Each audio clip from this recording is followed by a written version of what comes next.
tell you about in Chicago, where August is now the most violent month there in 20 years. Horrible carnage going on. 228 shootings in 2017. How much of this is a problem that the president can do? He can send in, for example, What's FBI going on agents in Chicago? The violence increasingly claims innocent bystanders, like the pregnant 17-year-old girl wounded by a stray bullet. Approximately 100,000 members. Chicago, 975 between 4,000. We can't arrest our way out of violence.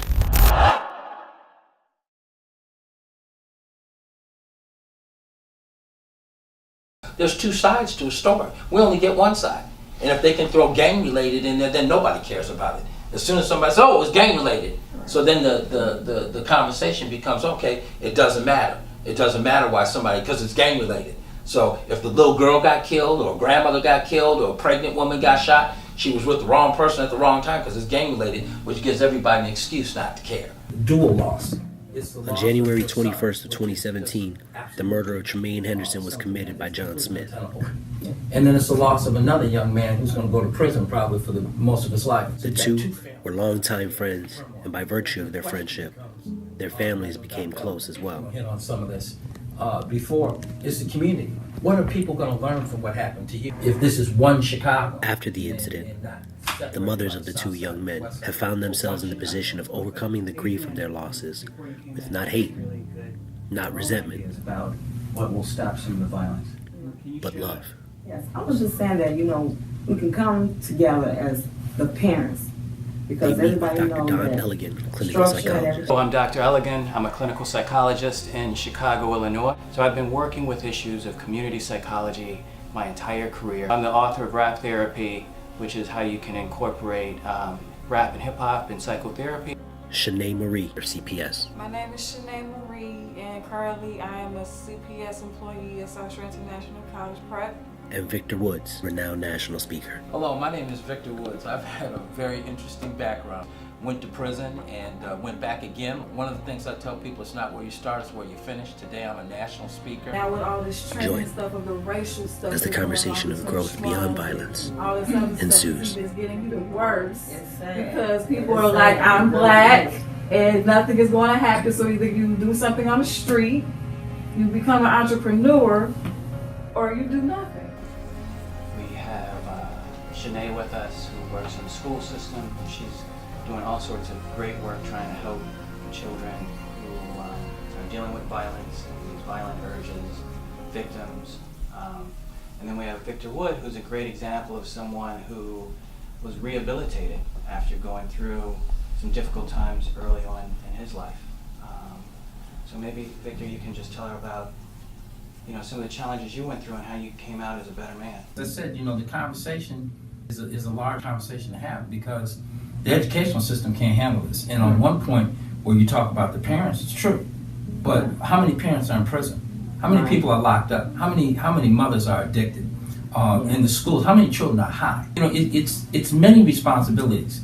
It's a lot of different people that need to come together. And what we have right now is folks arguing about what that change looks like. School system that does not know what to do. We've got a police department in this city that does not know what to do. Part of the reason that some of these people got where they are is a failure in the school system. It's a failure in the probation department. There's a failure with the police department.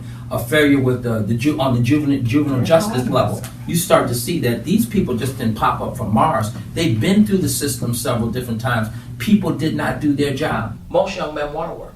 They want to have a job, but they can't find one. They don't know how to get one. And once you've been told no over and over again, you lose a sense of hope. You get caught up into the wrong thing. And so I understand, I get it, because part of the problem is we have thousands of young men right now in Chicago that are frustrated. And what we've got in the penitentiary is a bunch of angry men that get released after a certain amount of time, who come back who are not rehabilitated, and they come out and do the same thing over and over again. So it's two victims here. It's just like you said. This isn't necessarily, everything is not gang related. And the police like to say everything's gang related. Just to let it go, yeah. Oh, it's gang related. It absolves them of any responsibility doing their job. We need more love. It's too much hatred. People hating each other, and for what? It's easy for somebody to kill somebody if you don't know them. You don't have no love in your heart for them. You just think about a lot of people that just got got shot, random bullets. You know, it ain't no love. I didn't just lose my birth little brother that I watched grow up, but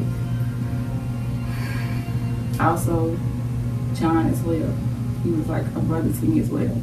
I protected him just as well as I protected Tremaine, so it's hard. See, a real conversation about this and what's going on in Chicago, which is good we're doing this now, hasn't been had.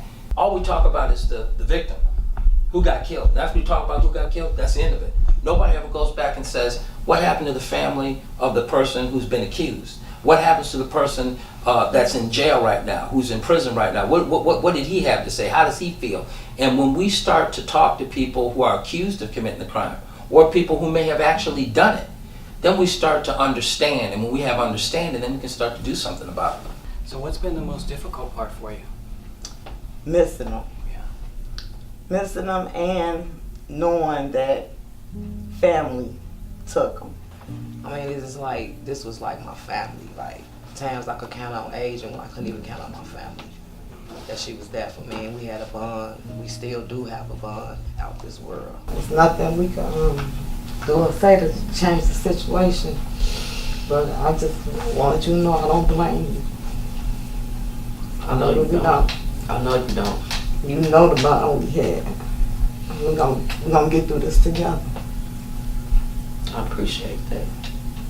And then it'll be a learning experience. A doctor was talking about, and then you know, working in schools. This is what we need to be talking about besides English, social studies, and math, because this is taking lives.